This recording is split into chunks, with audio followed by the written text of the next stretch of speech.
Assalamualaikum warahmatullahi wabarakatuh. Apa kabar semuanya? Selamat datang di semester 2. Semoga semangat belajar masih tercipta ya dalam diri kalian.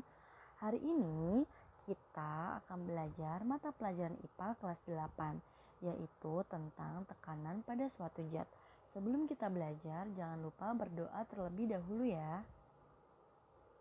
Check it out. Materi pada bab ini yang pertama adalah tekanan zat padat, yang kedua adalah tekanan zat cair, dan yang ketiga adalah tekanan zat gas.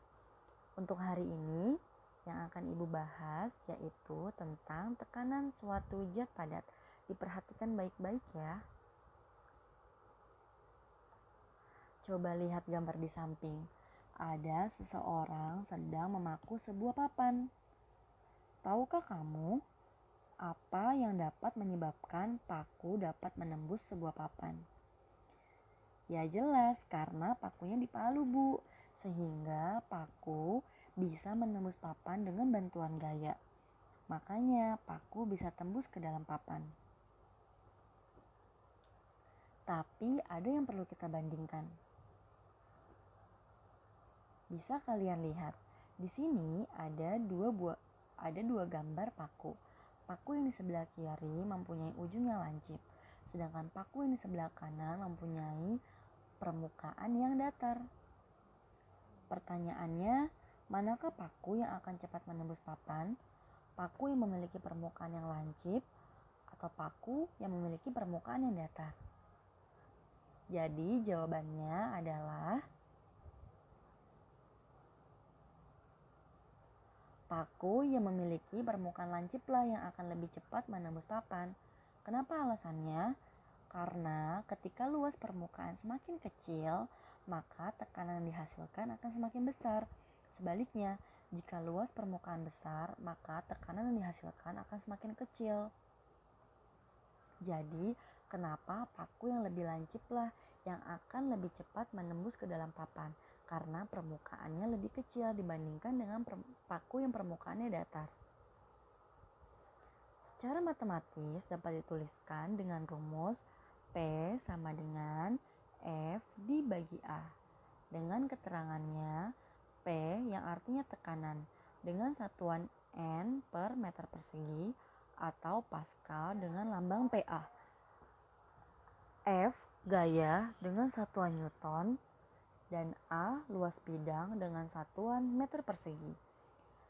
Di pojok kanan bawah ada lambang segitiga yang biasa saya gunakan, yaitu untuk mengolah rumus dengan F di atas, P sebelah kiri, dan A di sebelah kanan.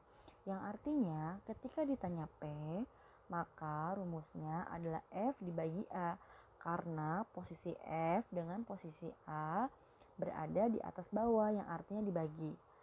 Tapi jika yang ditanya F, maka rumusnya berubah menjadi P dikali A. Selanjutnya, ketika A yang ditanya, maka rumusnya berubah menjadi F dibagi P. Oke, ini ada contoh yang lain.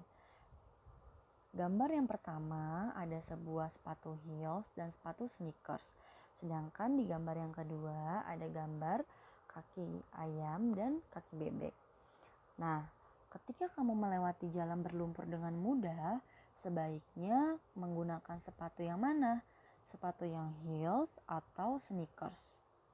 Jelas lebih mudah berjalan dengan menggunakan sneakers ya, karena sepatu sneakers memiliki luas permukaannya yang lebar atau pijakan yang lebar, sehingga tidak akan mudah terjebak di atas lumpur. Berbeda dengan sepatu heels yang memiliki permukaan atau pijakan yang kecil sehingga mudah terjebak di dalam lumpur. Kalau ditanya tekanan mana yang paling besar, maka jawabannya sepatu heels lah yang memiliki tekanan yang lebih besar karena memiliki permukaan yang lebih kecil. Sama halnya dengan contoh kaki ayam dan kaki bebek. Ketika ayam dan bebek mencari makanan di tempat yang berlumpur, maka bebeklah yang memiliki kemampuan dengan mudah menginjak lumpur. Karena kaki bebek memiliki selaput, sehingga kaki bebek memiliki permukaan yang lebih lebar dibandingkan dengan permukaan kaki ayam. Sampai sini jelas ya hubungan antara tekanan, permukaan, dan gaya pada suatu benda. Sekarang kita bahas ke contoh soal ya. Sebuah kubus besi yang memiliki panjang sisi 10 cm diletakkan di atas meja.